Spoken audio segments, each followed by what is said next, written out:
നിന്റെ ഭർത്താവ് 1 കിലോ അരി വാങ്ങിയിട്ട് വീട്ടിലേക്ക് കടന്നു വരികയാണ്. എന്നിട്ട് ചോറ് വെക്കാൻ നിന്റെ കയ്യിലേക്ക് വെച്ച് തരികയാ.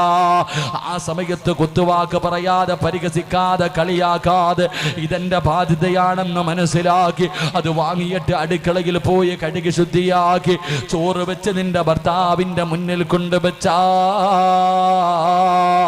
അല്ലാഹു നിനക്ക് തരുന്ന പ്രതിഫലമറിയുവോ? 1 അരിമണിക്ക് പകരം, 1 ചോറിന് പകരം അല്ലാഹു നിന്റെ 10 നന്മ അല്ലാഹു നിനക്ക് എഴുതുകയാ. മലക്കുകൾ 10 നന്മ നിനക്ക് എഴുതുകയാണ്. 10 തിന്മകൾ അല്ലാഹുവേ മായിച്ചു കളയുകയാ. 1 മണിച്ചോറിന്റെ പ്രതിഫലമാണ്, 1 അരിയുടെ പ്രതിഫലമാണ്. 10 നന്മകൾ അല്ലാഹുവേ മലക്കുകളെ നിനക്ക് എഴുതുകയാ. 10 പാപങ്ങൾ അല്ലാഹുവേ പുറത്തു തരികയാണ്.